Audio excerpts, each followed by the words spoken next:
வணக்கம். அத்தியாயம் 110. செவ்வரிமேட்டின் மேல உச்சியில ஏறி நிக்கிறான் பாரி. தொடர்ந்து காலம்பனுடைய தாக்குதலை பாக்குறான். அவருடைய தாக்குதல் எப்படி இருக்கு அப்படின்னா, காலம்பனும் அவரோடு சேர்ந்த அந்த திரையர் கூட்டம் தாக்குறது எப்படி இருக்கு அப்படின்னா, அதாவது ஒரு முட்டை மேல பாறாங்கல் விழுந்தா எப்படி இருக்கும் அந்த மாதிரி தாக்குறாங்க. வீரர்களை அப்படி தூக்கி தூக்கி போடுறாங்க. அதாவது எப்படி சொல்லிருக்காரு ஆசிரியர், உறுப்புகள் எல்லாம் பிச்சு ஆத்துக்குள்ள வீசுறாங்க. கை தனியா கால் தனியா அப்படியே பிச்சு பிச்சு போடுறாங்க. அப்படியே கருங்கை வானோட 200 வீரர்களையும் கல நேரத்துக்குள்ள சிதைச்சு முடிச்சிட்டாங்க. பாரி மேல இருந்து பாக்குறான். அடுத்து என்ன பண்ணலாம் அப்படிங்கறத யோசிக்கிறான்.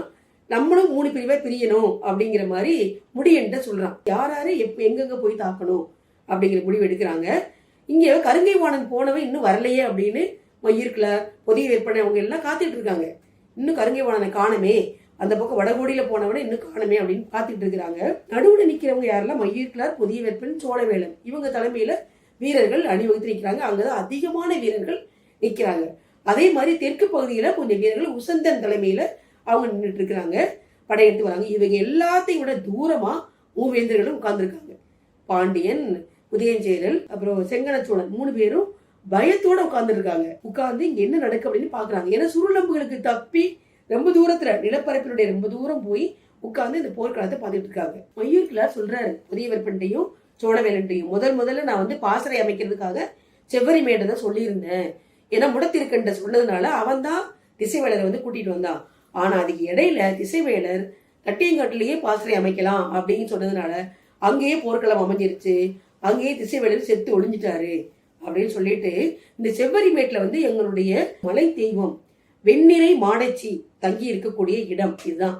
அந்த தெய்வம் தான் எங்களை காப்பாத்தும். மலையில இருக்கிற தீய சக்திகள், மனிதர்களுடைய துன்பங்கள் எல்லாத்தையும் தீர்க்கக்கூடிய சக்தி வாய்ந்த கடவுள் இந்த வெண்ணிறை மாடைச்சி தான். அதனாலதான் இந்த இடத்துல நான் பாசறை அமைக்கணும்னு சொல்லியிருந்தேன். அப்படின்னா கண்டிப்பா நமக்கு வெற்றி உறுதி அப்படின்னு நினைச்சிருந்தேன். கடைசியில இப்படி ஆயிடுச்சு அப்படின்னு சொல்லிக்கிட்டே இருக்கிறான். புதிய வேட்பனுக்கு சோழ வேணும் அதை கேட்டுட்டே இருக்கிறாங்க.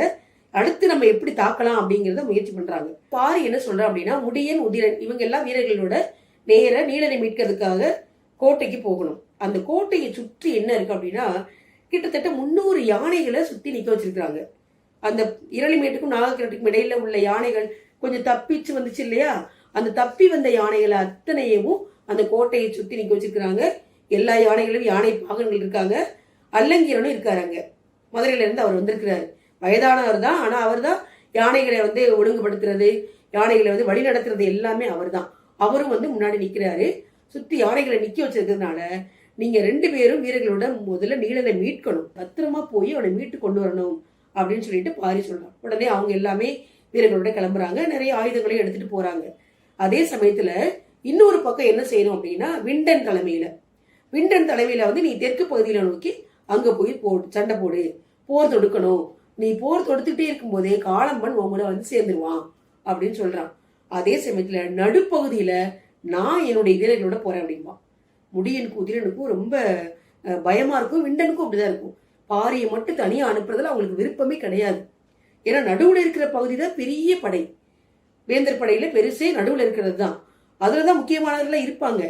அப்போ பாரியை மட்டும் இங்க தனியா விடுறதுல முடியனுக்கு விருப்பமே இல்லை. உதிரனுக்கு ரொம்ப பயமா இருக்கு, விண்டனுக்கும் பயமா இருக்கு. ஆனா அவங்க சொல்ல முடியாது. அவங்க சின்னவங்க அப்படின்னா சொல்ல முடியாது. முடியன்னு சொல்லலாம். முடியன்னு சொல்றான், பாரி நான் உன்னை தனியா விடவே மாட்டேன் அப்படின்னு சொல்றான். பாரி முதல்ல நீ நீலனை போய் மீட்டு கொண்டு வரணும், நான் இங்க பாத்துக்கிறேன் அப்படின்னு சொல்லுவான். சரி பாரி சொல்லிட்டா அப்படின்னா ஒரு அரை மனசோட முடியன், உதிரன் அவங்க எல்லாம் கிளம்புவாங்க. நடுக்களத்துல நிக்கிற படையை நோக்கி பாரி போவான். அவன் பின்னாடி 5 வீரர்கள் தான் இருப்பாங்க. 5 பேரும் 5 வகையான ஆயுதங்களை கொண்டு போவாங்க. அதாவது என்னென்ன ஆயுதங்கள் அப்படின்னா, மூவிலை வேல், ஈட்டி, வாள், வில்லம்பு இதெல்லாம் கொண்டு போவாங்க. பின்னாடி ஒருத்தன் வந்துகிட்டு இருப்பான். அவன் கையில என்ன வச்சிருப்பான் அப்படின்னா, இருள் தடி அப்படிங்கிற ஒரு ஆயுதத்தை வச்சிருப்பான். இருள் தடி, தண்டரா கோடாரி அப்படிங்கிற ஒரு ஆயுதம். இது எல்லாத்தையும் அவங்க தூக்கிட்டே பாரி பின்னாடியே போவாங்க. ஏன்னா பாரி எந்த ஆயுதத்தை எப்ப கேட்பான்னு தெரியாது எதிரிகளை தாக்கும் போது. அதனால எல்லா ஆயுதங்களையும் கொண்டு அவங்க பின்னாடியே போவாங்க. பாரி வேகமா போறான். போனா அங்க மயிர்கிளார் பேசிட்டு இருக்காரு. இந்த நிலத்தை பத்தியும் அவங்களுடைய தெய்வத்தை பத்தியும் பேசிட்டே இருக்கிறாரு. பேசிட்டு இருக்கும் போதே முன்னாடி போய் தாக்குறதுக்காக பாரி போகும்போது முதல்ல வர்றதே மயிர்கிளார் தான். முன்னாடி வரான். மயிர்கிளார் வந்த உடனேயே பாக்குறான். பார்த்த உடனே மயிர்கிளாருக்கு பாரியை நல்லாவே தெரியும். ஏன்னா பக்கத்து நாடு அப்படிங்கிறதுனால நல்லாவே தெரியும். பார்த்த உடனே அவனுக்கு உடம்பெல்லாம் நடுங்குது மயூர்கிழாருக்கு. இவ்வளவு நேரமும் நல்லா பேசிட்டு இருந்தவன் இப்ப அவனுக்கு வந்து கையில என்ன ஆயுதம் வச்சிருக்கோம் அப்படிங்கிறது அந்த பிடியெல்லாம் தளர்ந்து போகுது. நமக்கு முன்னாடி நிற்கிறது பாரியா அப்படின்னு வேற யாருக்குமே பாரி தெரியாது, அவனுக்கு மட்டும்தான் தெரியும். பயத்துல அவனுக்கு என்ன பேசுறதுனே தெரியல. முன்னாடி போய் நான் தாக்குறேன் அப்படின்ட்டு அவன் முன்னாடி வரான். புதிய வேற்பனும் சோழவேலனுக்கு தெரியாது பாரி யாரு அப்படின்ட்டு. இவன் எருள் தடியை கொண்டு போறான். பாரி பின்னாடி நின்றுட்டு ஆயுதங்களை எல்லாரும் அப்படி நீட்டுறாங்க. திருப்பி எருள் தடியை வாங்குறான். எருள் தடியை வாங்கி மயிர்கிழாரு தூக்கி எருள் தடியை தூக்கி கழுத்துல அப்படி வீசுறான். கழுத்து அப்படி துண்டா போய் மயிர்கிழாரு விழுகிறான். அவனுக்கு பாரியை பார்த்த உடனே என்ன நினைவு வரும் அப்படிங்கிறது பார்ப்போம். ஒரு மதம் கொண்ட யானை அவங்களுடைய நாட்டு தாக்க வரும். அப்போ ஒரு பெண் கை குழந்தையோட வந்து ஒரு செடியை வச்சுட்டு அந்த யானையை விரட்டி மலை மேல ஏத்துவா. இது எல்லாமே மயிர்கிழாருக்கு ஞாபகம் வருது. அதே சமயத்துல தந்தை வாக்கு கொடுத்திருப்பாரு, பரம்பின் மேல எந்த காரணத்தை கொண்டும் படையெடுத்து வரமாட்டோம் அப்படின்னு சொல்லியிருப்பாங்க. அது எல்லாமே அவனுக்கு ஞாபகம் வருது. அவனுடைய உயிர் பிரிஞ்சிருது. வீசின உடனே தூரத்துல இருந்து மூவேந்தர்களும் பாக்குறாங்க. மயிர்கிழாருடைய சத்தம் கேக்குது, என்ன நடக்குது அப்படிங்கிறத பார்த்துட்டே இருக்கிறாங்க அங்க இருந்து. அப்போ கூட இருக்கிற இந்த 5 வீரர்கள் இருக்காங்க இல்லையா, அவங்க வந்து பாரிக்கிட்ட இந்த 2 பேரையும் அடையாளம் காட்டுறாங்க. புதிய வேற்பன் சோழவேலன். அவங்க 2 பேரும் அடையாளம் காட்டின உடனே அடுத்து அவன் போறான். அவங்க ஓடுறாங்க. வீரர்கள்லாம் மற்ற எல்லா வீரர்களையும் அடிச்சுட்டே ஓடுறான் பாரி. புதிய வேற்பன் சோழவேலன் உயிர் பழைச்சா போகுதுன்னு ஓடுறாங்க. அவங்க ஓடி பாரி அவன் பக்கத்துல போய் நிக்கிறான். நின்ன உடனேயே எருள் தடியை கொடுத்துறான் பின்னாடி உள்ள வீரன்ட்ட. இவங்களுக்கு வந்து இந்த எருள் தடியை வச்சு தாக்குறது அது சின்ன பிள்ளைத்தனமா இருக்கும். இவங்களுக்கு அது வேண்டவே வேண்டாம். கண்டரா கோடாரிய கொடு அப்படின்னு அந்த கோடாரியை வாங்குறான். அதனுடைய நுனியில வந்து கூர்மையான முள்ளு மாதிரி இருக்கும். அது எப்பேற்பட்ட மரத்தையும் துண்டா வெட்டிடும், ஒரே வெட்டல. அப்படிப்பட்ட அந்த கண்டரா கோடாரியை வாங்குறான். வாங்கி சோழவேலன் எப்படி வர்றான் அப்படின்னா நாக்கு திருத்திக்கிட்டு பல்ல கடிச்சிக்கிட்டு வர்றான் பாரியை பார்த்து. சரி வா வா அப்படின்னு சொல்லிட்டு அந்த கண்டரா கோடாரியை வச்சு அவன் மேல வீசுறான் பாரு. தூரமா போய் விழுகிறான் சோழவேலன். அவனுடைய தலை புதிய வேற்பனுடைய குதிரைக்கு முன்னாடி வந்து விழுகுது. புதிய வேற்பன் அப்படி பாக்குறான். அடடா சோழவேலனுடைய தலை அப்படின்னு பாக்குறதுக்கு முன்னாடி புதிய வேற்பனுடைய தொண்டையில் அப்படியே இறங்குது அந்த கண்டரா கோடாரி. புதிய வேற்பனும் கீழே விழுந்துறான். எல்லாத்தையும் அழிச்சுட்டான். நடுவுல போயின அத்தனை வீரர்களையும் பாரி அழிச்சிட்டு போய்கிட்டே இருக்கிறான். அவனுடைய வெறி அடங்கவே இல்லை. கூட இருக்கிற வீரர்களுக்கு பதட்டமா இருக்கு. பாரியினுடைய தாக்குதலை இப்பதான் முதல் முறையா பாக்குறாங்க. அவங்களுக்கு ஒரு பதட்டமா இருக்கு. பாரியினுடைய தாக்குதல் இவ்வளவு ஆவேசமா இருக்குமா அப்படிங்கிற ஆச்சரியத்தோட அவங்க போய்கிட்டே இருக்கிறாங்க. இங்க முடியன் உதிரன் 2 பேர் அந்த கோட்டையை நோக்கி போறாங்க. கோட்டையை சுத்தி ஏகப்பட்ட யானைகள் சுத்தி நிக்குது. நிறைய வீரர்களும் இருக்காங்க, யானை பாகன்களும் இருக்கிறாங்க. அந்த சமயத்துல என்ன பண்றாங்க அப்படின்னா உதிரன் சொல்லுவான், நீ நேர கோட்டைக்குள்ள போ, வெளியில வர எதிரிகளை நான் பாத்துக்கிறேன் அப்படிமா உதிரன். சரின்னு சொல்லிட்டு முன்னேறி போய்கிட்டே இருப்பான். இதுக்கு இடையில தந்தமுத்தத்துக்காரர்கள் 3 யானை வச்சிருக்காங்க இல்லையா, 4 யானையில ஒரு யானை தனியா நிக்குது. 3 யானைகளை என்ன பண்றாங்க அப்படின்னு பார்ப்போம். அந்த 3 யானைகளையும் உட்கார வைக்கிறாங்க. உட்கார வச்சுட்டு அதனுடைய குதத்துல மூங்கில் குழாயை செருகிறாங்க. செருகிட்டு அதுல வந்து மூலிகை சாறை அதை வெளியே ஊத்தி விடுறாங்க. அது உடம்புக்குள்ள போகுது. மூலிகை சாறை ஊத்தி முடிச்ச உடனேயே அந்த மூங்கில் குழாயை உருவி எடுத்துறாங்க. அடுத்து முன்னாடி 3 பேர் நிக்கிறாங்க. அவங்க என்ன பண்றாங்கன்னா நெல்லிக்காய் அளவு இருக்கக்கூடிய ஒரு மூலிகை உருண்டை, அந்த பச்சிலை உருண்டை, அதை வந்து யானையினுடைய நாக்குக்கு அடியில வச்சுட்டு அந்த நாக்கை இழுத்து பிடிச்சுக்கிறாங்க. அப்படி பிடிக்கும் போது அந்த யானையினுடைய கால் நகத்தையும் கீழே இவங்க காலால அழுத்திக்கிறாங்க. ஏன்னா இந்த மூலிகை சாறு இந்த மருந்து எல்லாம் உள்ள போய் அதனுடைய வேலையை செய்ய ஆரம்பிக்கும். மதம் பிடிக்கும். பொதுவாக யானைக்கு மதம் பிடிச்சிருச்சு அப்படின்னா யாராலையும் அடக்கவே முடியாது. அதனால 3 வகையான மதங்கள் உண்டு அப்படின்னு சொல்றாங்க. இந்த மருந்தினால் வரக்கூடிய மதம் என்ன மதம்னா எரி மதம். அந்த எரி மதம் வந்துருச்சு அப்படின்னா எந்த யானையும் எந்த மனிதனும் முன்னாடி நிக்கவே முடியாது. அந்த மாதிரி பயங்கரமா தாக்கும்.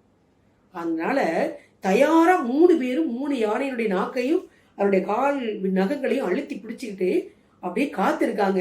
என்னன்னா பாரியினுடைய உத்தரவு வர்ற வரைக்கும் அவங்க காத்துட்டு இருக்காங்க. ஒரு யானை மட்டும் தனியா அது அமைதியா நிக்குது. அல்லங்கீரன் பாக்குறாரு, நம்ம 300 யானைகளை வச்சிருக்கிறோம், இவன் 3 யானைகளை கொண்டு வந்து என்ன பண்ண போறான், எப்படி நம்மளை தாக்க முடியும் அப்படின்னு ரொம்ப தைரியமா நிக்கிறான். 3 யானைகளையும் பாரி உத்தரவு கொடுக்கிறான். கொடுத்த அடுத்த கணம் 3 யானைகளையும் ஒரே சமயத்துல அந்த நகத்தையும் நாக்கையும் விட்டுறணும். விட்டுட்டு அவங்க ஓடிடணும். 3ஐயும் விட்டுட்டு 3 பேர் ஓடிறாங்க. பொதுவாகவே யானைகளை பத்தி ஆசிரியர் நிறைய செய்திகள் இதுல சொல்லியிருக்கிறாங்க. ஒரு சில செய்திகளை மட்டும் நம்ம பார்ப்போம். அதுல யானைக்கு வந்து பொதுவாக பிடிக்கக்கூடிய மதம் வந்து 3: குட்ட மதம், சரள மதம், உள் மதம் அப்படிங்கிறது. அந்த 3 மதங்களும் சாதாரணமா யானைகளுக்கு பிடிக்கும். அதை பாகங்கள் வந்து அடக்கிடுவாங்க. ஆனா இப்ப வந்து பரம்பு மக்கள் கொடுத்த மதம் வந்து என்ன, எரி மதம் அப்படிங்கிறது. இந்த 4 மதங்களையுமே தந்த முத்தத்துக்காரர்களுக்கு உருவாக்க முடியும். ஆனா எரிமதம் மட்டுமே போதும் அப்படிங்கிறதுனாலதான் அந்த மூலிகை சாறை கொடுத்து அந்த மதத்தை உருவாக்குனாங்க. யானைகளுக்கு வந்து அந்த மதத்தை கொண்டு வந்திருக்காங்க. பொதுவா யானைகள் வந்து வேகமா ஓடாது, ஓடவும் ஓடாது, அடிக்கடி பிளிரவும் செய்யாது. அப்படி யானைகள் வேகமா ஓடி மனிதர்கள் பார்த்துக்கவே மாட்டோம். யானை பாகன்கள் வந்து அதை வேகமா நடக்க வைப்பாங்க, அதைத்தான் நம்ம பார்த்துருப்போம். ஆனா இந்த மாதிரி ஓடி வர்ற யானைகளை முதல் முறையா எல்லாருமே பாக்குறாங்க. மூவேந்தர்களும் தூரமா நின்று பார்த்துட்டு இருக்காங்க. அல்லங்கீரன் பாக்குறான், சுற்றி இருக்கிற அத்தனை வீரர்களுமே பாக்குறாங்க. யானைகள் மேல இருக்கிற அந்த முதுகெலும்பே வளைகிற அளவுக்கு வேகமா ஓடி வருது அப்படின்னா அது சாதாரணமான யானைகளே கிடையாது. அப்படிப்பட்ட யானைகள் துதிக்கையை வந்து மேல மடக்கி அப்படி அங்கிட்டு இங்கிட்டு வீசிக்கிட்டு காது ரெண்டு பக்கமும் வீசுது. அந்த மாதிரி பயங்கரமா ஓடுது. தூரத்துல இருந்து மூவேந்தர்கள் பாக்குறாங்க. யானைகள் போய் என்ன பண்ணுது அப்படின்னா மற்ற யானைகளை தாக்குது. ஒரு ஆட்டுக்குட்டியை தூக்கி போட்ட மாதிரி அந்த யானைகளை தூக்கி போடுது. அந்த மாதிரி யானைகளை தாக்குது. அல்லங்கீரன் பார்த்துட்டே இருக்கான். ஏன்னா எல்லா யானைகளையும் யானை பாகன்கள் இருக்காங்க. தூக்கி போட்டு எல்லா யானைகளையும் அழிச்சு ஒழிச்சிட்டு 3 யானைகளும் பிளிரிக்கிட்டே போகுது. சாதாரண பிளிரல் கிடையாது. பொதுவாகவே யானைகள் ஒரு தடவை பிளிரும், 2 தடவை பிளிரும், அவ்வளவுதான். ஆனா அந்த எரிமதம் கொண்ட யானைகள் தொடர்ந்து பிளிரிக்கிட்டே ஓடுது. அந்த பிளிரல் சத்தம் காடு அதிர கேட்குது. அதுக்கு ஒரு நல்ல எடுத்துக்காட்டு என்ன சொல்றாங்க அப்படின்னா, வீரமுண்டா அப்படிங்கிறது ஒரு வாத்தியம், வேந்தர்படையில இருக்கக்கூடிய வாத்தியம். அது 1000 வாத்தியங்களை இசைச்சா எப்படி ஓசை வருமோ அதையெல்லாம் தாண்டி ஒரு எரிமதம் கொண்ட யானையினுடைய பிளிரல் ஓசை இருக்குமா. அந்த இசையினுடைய ஓசை கேட்காது. அந்த மாதிரி ஓசை இட்டுக்கிட்டே 3 யானைகளும் வேகமா ஓடுது. இன்னொன்னு, யானைகள் வந்து நடக்கிற இடத்துல புல் பூண்டு எது இருந்தாலும் அதுல வந்து பறவைகளோ எந்த விலங்குகளோ அது உட்காராது. யானை மிதிச்ச இடத்துல எந்த பறவைகளும் உட்காராது. அப்படி. ஆனா இது யானை ஓடுற நிலம் எப்படி இருக்கும், அப்படி நிலமே அதிருது. யானை பிளிரினாலே மனிதர்களுக்கு கால் கையெல்லாம் அப்படி பின்னிக்கிறோமா பயத்துல. ஆனா இந்த எரிமதம் கொண்ட யானைகள் ஓடி மற்ற யானைகளை எல்லாம் தாக்குது. யானைகளையும் தாக்கும்போது யானை பாகன்கள் என்ன ஆவாங்க, அவங்களையும் தான் தாக்குது. அல்லங்கீரன் முன்னாடி நிக்கிறான். முதல்ல அவனை தான் தாக்கியது. அவன் கீழே உருண்டு ஓடுறான். அவனுடைய கண்ணின் கருவிழி மட்டும் தனியா ஓடுது. அந்த அளவுக்கு தாக்கிட்டு 300 யானைகளையும் அப்படி அடிச்சு மிதிச்சு எல்லாத்தையும் அழிச்சிட்டு 3 யானைகளும் சுத்தி வருது. இந்த சமயத்துல பாரி உத்தரவிடுறான், சீக்கிரமா இதான் சரியான நேரம் வீரனை மீட்கிறதுக்கு அப்படின்னு சொன்ன உடனே முடியன் வேகமா கோட்டையை நோக்கி போறான். உதிரன் சொல்றான், நீங்க முன்னாடி போங்க, நான் பின்னாடி வர வீரர்களை எதிரிகளை வந்து தாக்கி அழிச்சுட்டே இருக்கேன், உள்ள விட மாட்டேன் அப்படிங்கிறான். கோட்டைக்கு உள்ள இருக்கிறது வந்து மாக்கணகன், அவன் தான் பாதுகாப்பா இருக்கான். அவன் வந்து முதல்நிலைப்படை அழிஞ்சிருச்சு அப்படிங்கிற செய்தி அவனுக்கு போகுது. அவனுடைய நோக்கம் என்ன அப்படின்னா 2ஆம் நிலை உத்தி. என்ன உத்தி 2ஆம் நிலை உத்தி அப்படின்னா, நீலனை போய் கொன்றணும், நீலனை வெட்டிட்டு இவன் தப்பிச்சு ஓடணும். இதுதான் 2ஆம் நிலை உத்தி. மாக்கணகன் யோசிக்கிறான், முதல்ல நம்ம தப்பிச்சு ஓடவா இல்ல உள்ள போய் நீலனை கொன்னிட்டு திரும்ப ஓடவா அப்படின்னு நினைக்கிறான். நினைக்கிறதுக்குள்ள உதிரனுடைய வில்ல இருந்து அம்புகள் அப்படி பறக்குது. மாக்கணகன் முதுகில நிறைய அம்புகள் போகுது. திரும்பி பார்க்கறான், முடியன் வேகமா உள்ள போய்கிட்டே இருக்கிறான். உள்ள போகும்போது அப்பவும் மாக்கணகன் விடல முடியனை. முடியனுக்கு வந்து உள்ளுக்குள்ள என்ன பாரிய தனியா விட்டு வந்துட்டுமே அப்படிங்கிற ஒரு எண்ணத்தோடயே முடியன் கோட்டைக்குள்ள நுழைகிறான். கோட்டைக்குள்ள நுழையவும் மாக்கணகன் எதிரில் வரவும் இவருடைய வாள் மாக்கணகன் தலையை வெட்டவும் சரியா இருக்கு. மாக்கணகன் கீழே விழுந்துறான். முடியன் நேர கோட்டைக்குள்ள போறான். கோட்டைக்குள்ள போன உடனேயே உள்ள இருந்து ஒரு சீழ்கை ஒளி கேட்குது. சீழ்கை ஒளி கேட்ட உடனேயே 4வது ஒரு யானை தனியா இருக்கு இல்லையா, தந்த முத்தத்துக்காரர்கள் அந்த யானையை கொண்டு வராங்க. அந்த யானைக்கு மேல இலவம்பஞ்சாலான ஒரு நாரால் செய்யப்பட்ட ஒரு மெத்தை அதை வந்து மேல போட்டிருக்காங்க. அந்த யானையை பிடிச்சு கொண்டு வராங்க. தூரத்துல இருந்து மூவேந்தர்கள் பார்த்துட்டு இருக்காங்கன்னு பார்த்தோம் இல்லையா. என்ன பண்றான் குலசேகர பாண்டியன், இந்த இதெல்லாம் பார்த்துட்டே இருக்கான். ஒரு யாட்டை தூக்கி போட்டு மிதிக்கிற மாதிரி இந்த யானைகள் மிதிக்குது அப்படின்னா இந்த ஒரு செய்தி மூலமாவே நமக்கு எல்லாமே தெரிஞ்சிருச்சு. இனிமே நம்ம உயிர் பிழைச்சு போகணும் அப்படிங்கிற எண்ணத்துல குலசேகர பாண்டியன் கொஞ்சம் கொஞ்சமா பின்வாங்கி போறான். போகும்போது என்ன பண்றான், ஒரு வீரன்ட்டு சொல்லி விடுறான், பொதிய விற்பனை ஊரல் காட்டுக்கு வர சொல்லு அப்படிங்கிறான். பொதிய விற்பனை மட்டும் ஊரல் காட்டுக்கு வர சொல்லு அப்படிங்கிற மாதிரி செய்தி சொல்லிட்டு பின்னாடியே போறான். செங்கன சோழன் பார்க்கறான். பார்த்த உடனே பாண்டிய மன்னன் தப்பிச்சு ஓட பார்க்கறான். ஆனா என்னால போக முடியாதே, ஏன்னா சோழவேளன் படையில இருக்கிறாங்க, அவனுடைய தந்தை இருக்கார் இல்லையா, அவர் விட்டுட்டு போக முடியாது. அதனால அவனும் தயக்கத்தோட நிக்கிறான். உதயஞ்சேரல் பார்க்கறான். ஓ, பாண்டிய மன்னன் பின்னோக்கி போய்கிட்டே இருக்கிறான். செங்கன சோழன் என்ன பண்றான்னு தெரியல. ஆனா அங்க அதிகமா இருக்கக்கூடியது சேரல் படை வீரர்கள் தான். அதனால உதயஞ்சேரல் அங்க இருந்துதான் ஆகணும். அதனால இருக்கிறாங்க. இப்படி இருக்கும்போது உதயஞ்சேரல் செங்கன சோழன் 2 பேரும் தனியா வராங்க. தனியா வந்த உடனே செங்கன சோழனுக்கு ஏற்கனவே எழுவனாற்றின் கரையில போருக்கு போயிருப்பான் இல்லையா, அப்போ அவனுடைய கால் ஒடிஞ்சிடும். பாரியினுடைய தாக்குதல்னால அவனுடைய கால் வந்து ஒடிஞ்சிடும். ரொம்ப நேரம் குதிரையில உட்காந்து போக முடியாது, யாராவது ஒருத்தர் அவனுக்கு துணைக்கு இருக்கணும். அப்போ செங்கன சோழன் வந்து உதயஞ்சேரல் சொல்றான், இங்க பாரு, நம்ம வந்து போரினுடைய கடைசி நிலைக்கு வந்துட்டோம், இனிமே நம்ம வந்து போர்க்களத்துக்கு போக முடியாது, அதனால எப்படியாவது என்னை காப்பாத்தி இந்த இடத்தை விட்டு கூட்டிட்டு போயிரு அப்படின்னு கையெடுத்து கும்பிடுறான் செங்கன சோழன். உதயஞ்சேரல் பார்க்கறான். பார்த்த உடனே இப்ப எப்படி போக முடியும், நம்ம இங்க இருந்து எப்படி தப்பிச்சு போக முடியும், வீரர்கள் எல்லாரும் போர்க்களத்துல இருக்காங்க, நம்மளால போக முடியாது அப்படிங்கிறான். தயவு செய்து என்னை இங்க இருந்து கூட்டிட்டு போ, நான் உனக்கு கைமாறா ஏதாவது ஒண்ணு தர்றேன் அப்படிங்கிறான். இந்த போர்க்களத்துல உன்னால என்ன பண்ண முடியும், என்ன உதவி செய்வ நீ எனக்கு அப்படின்னு உதயஞ்சேரல் கேட்கிறான். அப்போ பக்கத்துல ஒரு வீரனை பார்க்கறான். அவன் வந்து ஒரு பட்டு துணியில உள்ள ஒரு ஓலைச்சுவடியை எடுத்து கொடுக்குறான் செங்கன சோழன்ட்ட. செங்கன சோழன் அந்த ஓலைச்சுவடியை பிரிச்சு உதயஞ்சேரல்கிட்ட கொடுக்குறான். என்ன அப்படிங்கறது விளக்கம் சொல்றான். அதாவது எழுவனாற்றின் மேல நான் படையெடுத்து போகும்போது அங்க வந்து காடர்கள் வந்து எனக்கு ஒரு குறிப்பு சொன்னாங்க. காடர்கள் என்ன சொன்னாங்க அப்படின்னா, 14 வேளிர் குலத்தை சேர்ந்தவங்க அத்தனை பேரும் காலங்காலமா தலைமுறை தலைமுறையா தாங்கள் சேகரித்து வைத்த அத்தனை செல்வங்களையும் பாலி நகர்ல தான் புதைச்சு வச்சிருக்கிறாங்க அப்படிங்கிற குறிப்பு இதுல தெளிவா இருக்குது. இந்த குறிப்பு எத்தனை தலைமுறை ஆனாலும் மாறவே மாறாது. ஏன்னா காடவர்கள் அந்த அளவுக்கு தெளிவா கொடுத்துருக்குறாங்க. அதனால இதை நீ வச்சுக்கோ, என்கிட்ட ஒரு படி இருக்குது, நானும் அதை வச்சுக்கிறேன், என்னைக்கு இருந்தாலும் சேரனோ சோழனோ யாராவது ஒருத்தர் போய் அந்த செல்வத்தை எல்லாம் எடுத்துக்கிறலாம் அப்படின்னு சொல்லுவான். உதயஞ்சேரலுக்கு ரொம்ப மகிழ்ச்சியா இருக்கும். உடனே இதை நீ முன்னாடியே கொடுத்துருந்தா நான் போருக்கே வந்திருக்க மாட்டேனே அப்படின்னு சொல்லுவாங்க. இல்ல, நான் அப்படி நினைக்கல, என்னன்னா இந்த போர்ல நம்ம 3 பேரும் வெற்றி பெற்றோம் அப்படின்னா இந்த ஓலைச்சுவடியை வந்து குலசேகர பாண்டியனுக்கு நான் கொடுக்கணும் அப்படின்னு நினைச்சிருந்தேன். ஆனா இது முடிகிற மாதிரி தெரியல, அதனாலதான் நான் உங்ககிட்ட கொடுக்குறேன், நீ என்னை எப்படியாவது உயிர் பிழைக்க வச்சிரு, இங்க இருந்து கூட்டிட்டு போயிரு அப்படின்னு திரும்பவும் சொல்றான். இப்படி 2 பேரும் பேசிட்டே இருக்கிறாங்க. இந்த சமயத்துல முடியன் நேர உள்ள போயிட்டான். உள்ள போனவன ஒரு சீழ்கை ஒளி கொடுக்குறான். யானைகள், அந்த தனியா இருக்கிற யானையை வந்து யானைப்பாகன் மேல உட்கார்ந்துருக்கிறான். தந்தமுத்தத்துக்காரன் அவன் தான் உட்கார்ந்துருக்கிறான். அந்த யானை முன்னாடியே போகுது. செவ்வரி மேட்டில் உள்ள அத்தனை வீரர்களையும் அழிச்சாச்சு. தப்பிச்சது 3 பேர் தான். 3 வேந்தர்களும் தப்பிச்சுட்டாங்க. அதனால பாரி அங்க போற அந்த சத்தம் கேட்ட உடனேயே விண்டன் உதிரன் எல்லாருமே முடியன் இருக்கிற திசை நோக்கி வேகமா போய்கிட்டே இருக்கிறாங்க. யானையும் வருது. அந்த யானைப்பாகன் மெதுவா கொண்டு போறான். உள்ள கொண்டு போன உடனேயே அங்க இருந்து முடியன் நீலனை மீட்டு கொண்டு வரான்.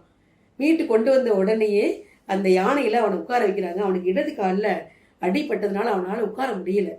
முன்னாடி யானைப்பாகன், நடுவுல நீலன், பின்னாடி பாரி உட்கார்ந்துக்கிறான். பாரி உட்கார்ந்துக்கிட்டு அவனால உட்கார முடியல அப்படின்ன உடனே மெதுவா அவனுடைய தலையை வந்து தன்னுடைய இடது தோல்ல அப்படி பாரி சாய்ச்சிக்கிறான். சாய்ச்ச உடனே அவன் நல்லா உட்கார்ந்துக்கிட்டான். உட்கார்ந்து அப்படி யானை மெதுவா போகுது. பஞ்சு மெத்தையாலான இருக்கையில உட்கார்ந்துருக்கிறதுனால நீலனுக்கு வந்து ரொம்ப வசதியா இருக்குது. நீலன் அப்படி பாரியினுடைய மேல சாஞ்சிக்கிறான். மெதுவா யானை போய்கிட்டே இருக்குது. அவனுக்கு பின்னாடி முடியன், விண்டன், உதிரன், பரம்பு வீரர்கள் அத்தனை பேரும் ஆயுதங்களோட பின்னாடி மெதுவா நடந்து போய்கிட்டே இருக்கிறாங்க. முன்னாடி பார்த்தா பச்சை மலைத்தொடர், அப்படியே எல்லாரையும் வரவேற்கிற மாதிரி அந்த பச்சை மலைத்தொடர் தங்களுடைய மகன்களை வரவேற்க காத்துட்டு இருக்கிற மாதிரி ஆசிரியர் ரொம்ப அழகா சொல்லியிருக்கிறாரு. பாரி நினைச்சு பார்க்குறான், 3 வேந்தர்களும் இனிமே பச்சை மலைத்தொடர் மேல ஒரு ஈட்டியோ வாளோ வேலோ எதுவுமே வீசக்கூடாது அப்படிங்கிற அந்த செய்தியை நினைச்சுக்கிட்டே பாரி உட்கார்ந்துருக்கிறான். அப்ப அந்த யானையினுடைய துதிக்கையில ஒரு தும்பி வந்து உட்காருது. அந்த தும்பி உட்கார்ந்த உடனே அந்த துதிக்கையை வந்து ஆட்டுன உடனே பாரி அப்படி குனிஞ்சு பார்க்குறான். அந்த தும்பி பறந்து போகுது. பறந்து போன உடனே மேலே ஏதோ சத்தம் கேட்குது. சத்தம் கேட்ட உடனேயே அண்ணாந்து பார்க்குறான் பாரி. வித்தியாசமான சத்தமா இருக்கு, எங்கேயோ கேட்ட மாதிரி இருக்குதே, சின்ன வயசுல கேட்டிருக்கோம், இடையில எப்பயோ கேட்டிருக்கிறோம் அப்படிங்கிற நினைவோடையே வானத்தை பார்க்குறான். அங்க கருங்கிளி ஒன்று அப்படியே ஓசைக்கிட்டு பச்சை மலைத்தொடரை நோக்கி அப்படி பறந்து முன்னாடி இவங்களுக்கு முன்னாடியே போகுது. யானை அதை தொடர்ந்து போய்கிட்டே இருக்குது. தொடர்ந்து அடுத்த அத்தியாயத்துல பார்ப்போம். உங்களுக்கு இந்த வீடியோ பிடிச்சிருந்துச்சுன்னா லைக் பண்ணுங்க, கமெண்ட் பண்ணுங்க, முத்தமிழ் கதைக்கு சப்ஸ்கிரைப் பண்ணுங்க.